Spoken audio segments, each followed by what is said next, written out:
Hello and welcome back to the channel.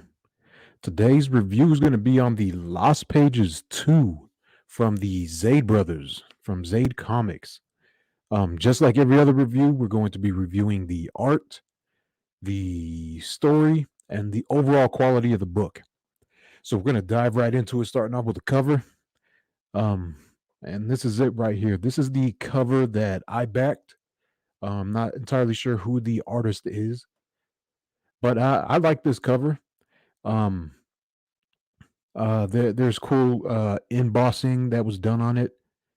There's some gold stuff on this guy's forehead and John on the temples of his head. And it's a pretty cool cover.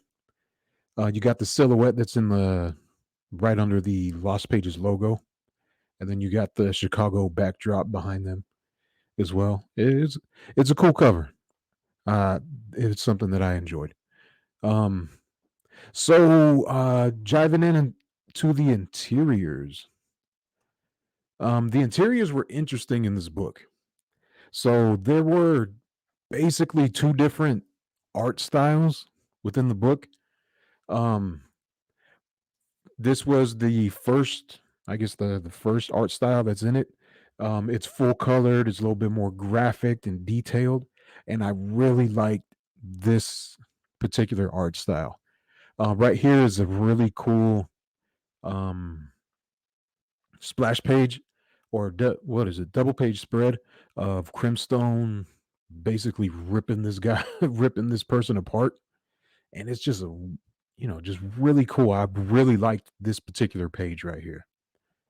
um but when you get further into the book, the majority of the art style is like this. It's black and white with some colors, and the color really the only other color is this goldish color and maybe some red. You see, like there's some red right there in the lettering.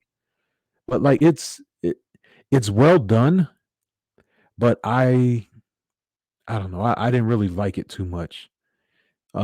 Specifically, what I didn't like is that the colors were all pretty much monotoned, and the lettering and the colors and the backdrop all blend in with each other in certain points. But like the art itself, like the actual like characters and the action sequences and all that are actually pretty cool. And the design of the character silhouette was something I liked as well. But see, like this is a pretty cool page right here where the silhouette and the main bad guy, I believe his name is El Dorado, they're fighting, and like there's some cool stuff going on right there. And then this is El Dorado with his, like his Mayan amulet, and now he's all empowered by it and all that stuff. Um, See, like this is what one of the issues that I'm talking about right here is like you got the silhouette who is falling or he jumped out of the building or something, falling straight down into the street, and you can't really tell like where he begins and where the sky begins, and then also his lettering not only blend in with his character, but also blend in with the backdrop as well. And there's another right here. This is another example of that right here, where the silhouette he's pressing up against this pimp and trying to get information out of him, and like it's a cool sequence. It's just it's just a lot of black, just a whole lot of black, and they kind of meshes too much with each other. But the actual sequencing and the panels and all that stuff is stuff that I like. Um, you get different angles in the panels. Yeah, you get to see different angles of the scene that's going on. So like right here in the top left, you get this sideways side scrolling angle, and then right next to it, you get this front facing angle, facing the silhouette and facing the back of the pimp. And then you got this cool little like small sequencing of events on the top right, and then now the camera angle is at the silhouette's back, looking at the pimp in the middle who's terrified and all that, and like all that is cool, all that is good. It's just the colors and the lettering is what gets me with it. Like it's just too much black and it kind of blends in with each other as well. And then another thing with the lettering as well, a lot of the lettering, and you can see it here on this page. Um, a lot of the lettering is too close to the spine of the book, and it makes it very hard to read. And so, right here, like in the upper left, you could see some of that right there, um, where the silhouettes lettering his word bubbles are right towards like the edge of the spine, and you really have to like open it and lean into it to read it. Um, so yeah, that's it for that. But the oh, and this page right here also highlights something I wanted to um point out where like the colors, the monotone of the colors make the foreground and the background blend in with each other and make certain items blend in with each other. So right here you see El Dorado, his left hand, and this like serpent dragon thing. They kind of they're blending in with each other, and it's something that you don't really notice. Um, yeah, you just have to really look at it, and you could see like you it's hard to differentiate his hand from like the actual like snake itself. But you know you can after you look at it for a little bit, but yeah, it's just the colors, the monotone of the colors just make it blend in with each other. So yeah. Um but right here, like this art style is great. And I wish the whole book was in this particular art style. Because right here you see everything's much more rendered, much more defined. And although the silhouette is black and he's a black character, there's different types of blacks that are set on to each other. And so, for example, in this second to last panel on the bottom, you see the background is jet black, but the silhouette, like his trench coat is folded, and so it's reflecting some light. And then the type of black is different than the background black. And then it's even separate from the type of black that's used in the word bubble as well. And so, and then he has, you can see his other characteristics pop out much more, like his hair and his hands and his fingers, and then that whatever's going on with his chest with that glowing light, all that stuff pops out more. And so, I personally wish the whole book was in that particular art style because it's very good and the colors are great, and it just blends very well with each other. And here's another page um of that same art style, and this is at the end of the book. And yeah, and so the art is good. The overall art is good. Um, just those minor issues that I mentioned, just like the coloring and stuff like that. But I hope that gets remedied in the next book. But regardless, I did enjoy this book. Um the story was something that was really cool. I liked the character of the silhouette. He's a very um he's kind of like like a specter of vengeance, or not vengeance but like justice, and it's very like specter-ish.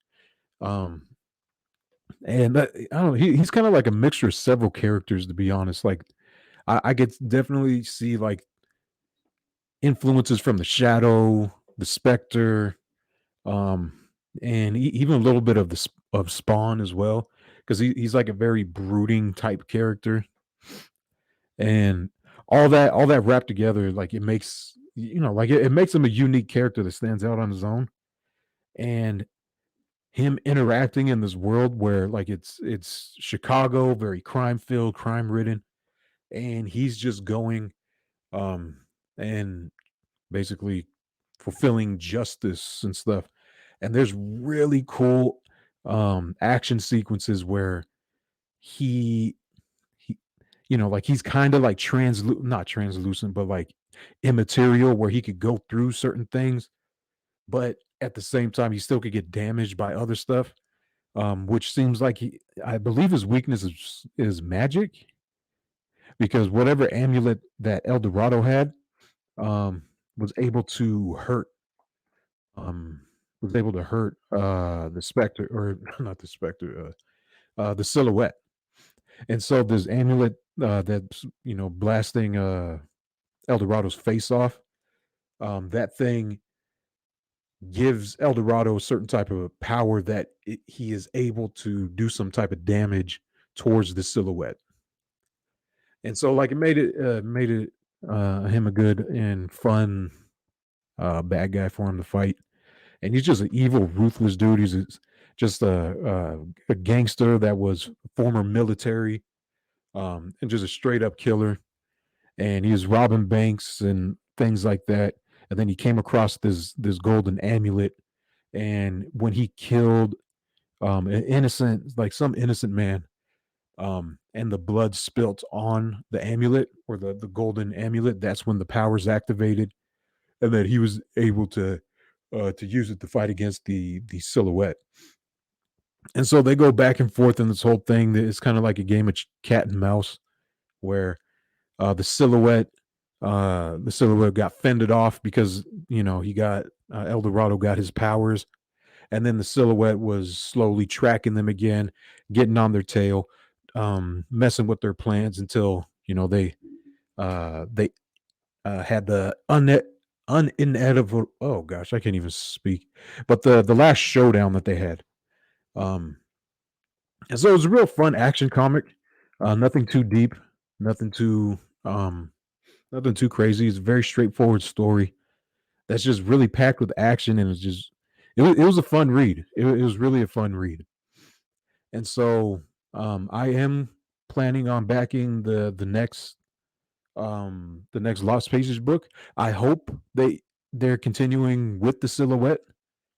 Um, but if not, I'll still back it. Like it was a fun book. It really was a fun book. But I hope uh, those critiques that I made with the about the art get remedied in the next iteration. Um, but besides that, yeah, this is a solid book. I recommend it to you guys.